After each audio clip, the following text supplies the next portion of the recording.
Hey, Kellen. David Moore, California News.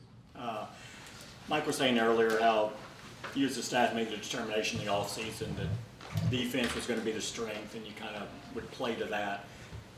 From your perspective, how do you know that has implications on how you call the game, obviously? How do you get ready for that? Do you go back through how you called it last year and look at it from a different perspective, or is it just from this point going forward in camp and everything else, I'll just start looking at it differently? How do you kind of adjust where you were to where you would be now?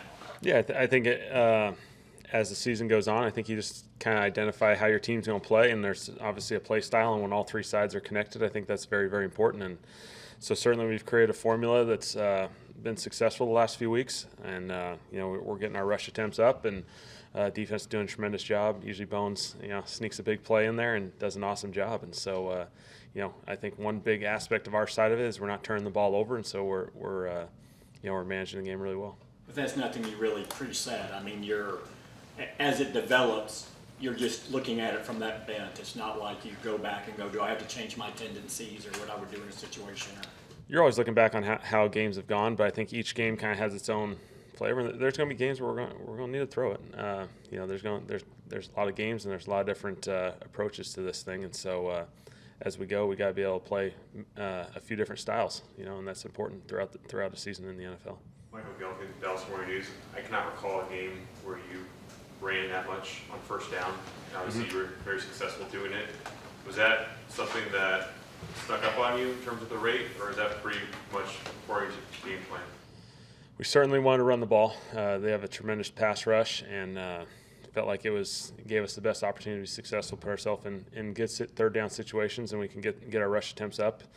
Certainly it started really high, a lot of rushing attempts in there, and there was some success, so there was merit with continuing it, I think, a little bit. And so you're always conscious of that because obviously tendencies are tendencies, and so you want to be able to balance those out over the course of a game or week after week, and so you got to be conscious of it. But it felt like in that particular game, it felt like it was providing us our best opportunity.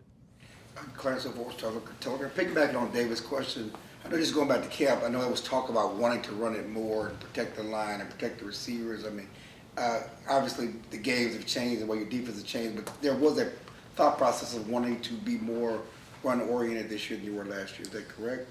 Certainly with Tony and Zeke and having those guys healthy and being in there, you want to get those guys opportunities. And in the run game, that was going to be a great opportunity to grow in. And I think we worked a lot through training camp on those opportunities, and I think the way these games have gone, they provide us with opportunities to get those touches. Last week we got a bunch of carries that we didn't get the explosives. This week we kind of got a couple of the explosives, and those kind of shift games.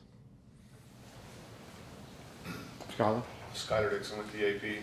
I think David mentioned you kind of identified maybe a defense-first philosophy back in the offseason.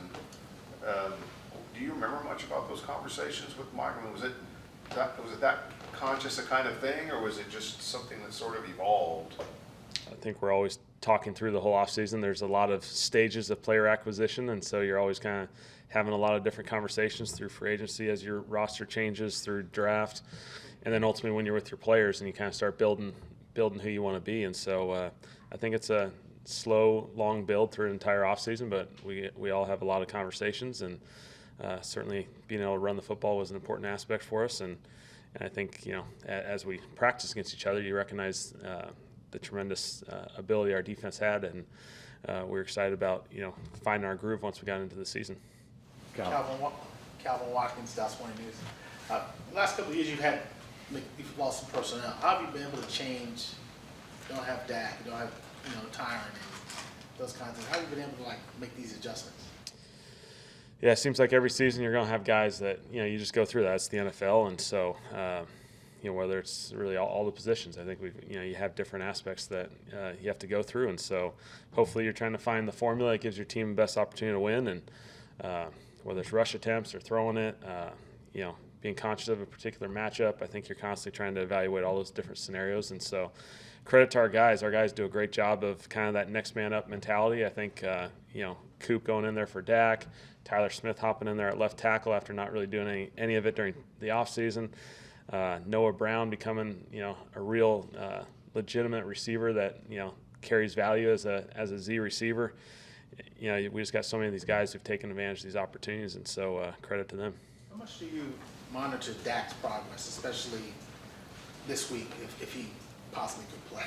Or do you Yeah. just stay away from him? I'm around Dak plenty, so we're obviously aware of it. But it's just kind of week by week, day by day type thing. And so certainly, my focus is going to be a little bit more on the game and the people associated with that. But certainly, we'll see how it progresses as it goes.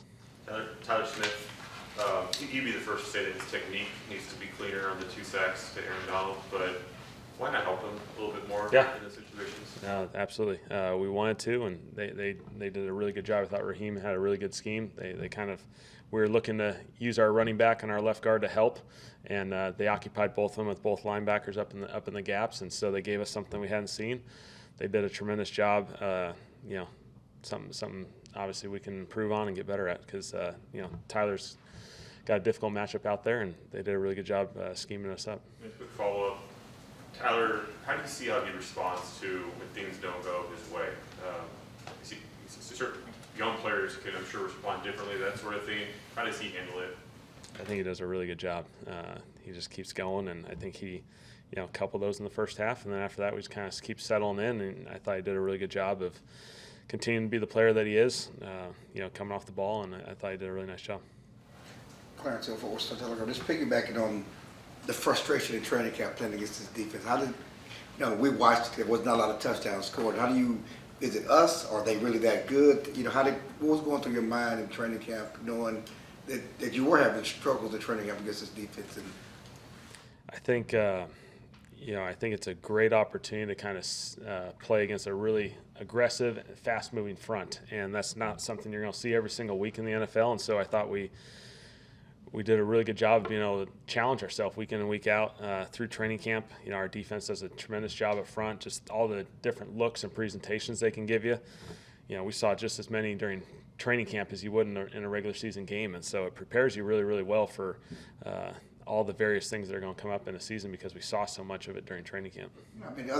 other teams are not scoring against this defense. So you knew this defense was good. Yeah, certainly. I think we saw it in training camp.